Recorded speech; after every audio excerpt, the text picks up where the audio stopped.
Good morning. I wanted to have a conversation today, very real conversation about those in a vulnerable population that we don't talk about, those we don't mention.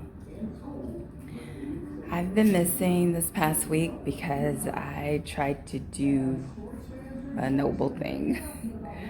I have an uncle that was in jail and that was released under what we call compassionate care. And it was due to the virus because he had a vulnerable immune system. He has stage 3 lung cancer. He also has diabetes, severe diabetes, to the point where he's dependent on insulin shots, high blood pressure, and probably some other things. So he would be in that vulnerable population that, if he was to contract this virus, it could possibly be deadly for him. He would definitely suffer. So I was rooting for him. I wanted him to come home. I wanted him to be able to come to a clean environment.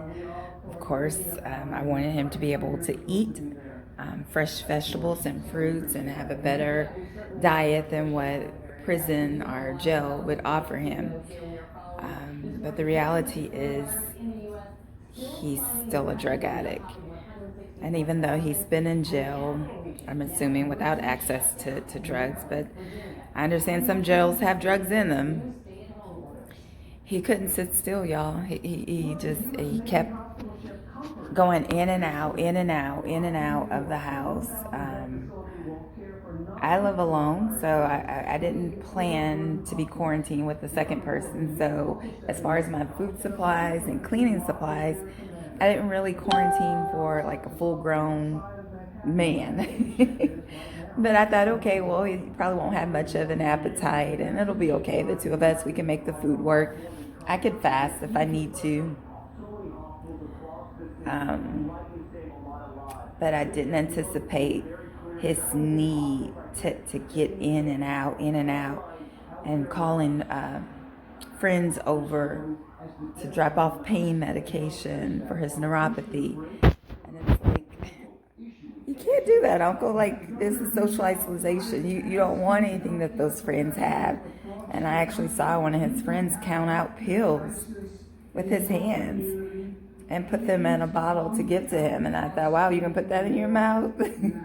But they don't understand. I think the desire for drugs is greater than their desire to live. And this particular drug that he's using also damages your brain cells. So although I see him watching the news and I see him watching the press conferences, even when I want to watch Netflix or movies, he's turning on the news. He wants to see the news.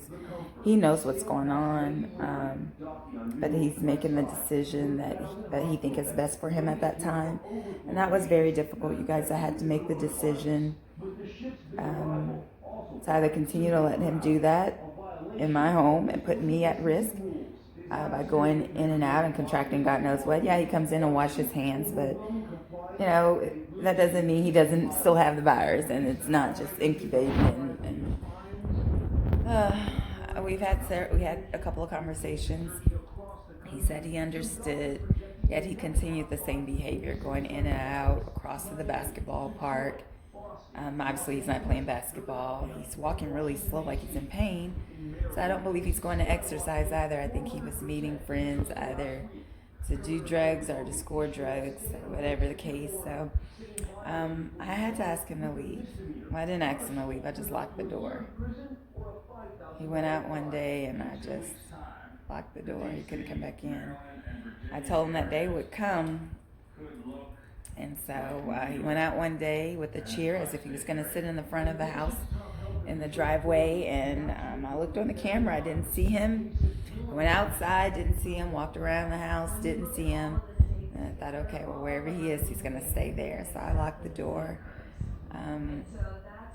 I struggle with that decision. And it still doesn't make me feel good because I know that he's in danger. But his desire to be out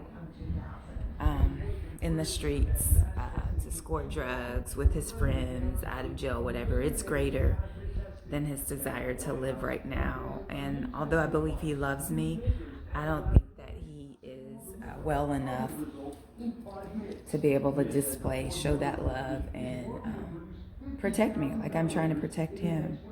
So I have to make the difficult decision, along with many other people across the nation right now, to lock a loved one out during quarantine. Have you had a similar experience or a situation where you had to put someone out? It just wasn't working out during the quarantine period? If so, drop a comment below. Thanks for watching. I love you. See you soon.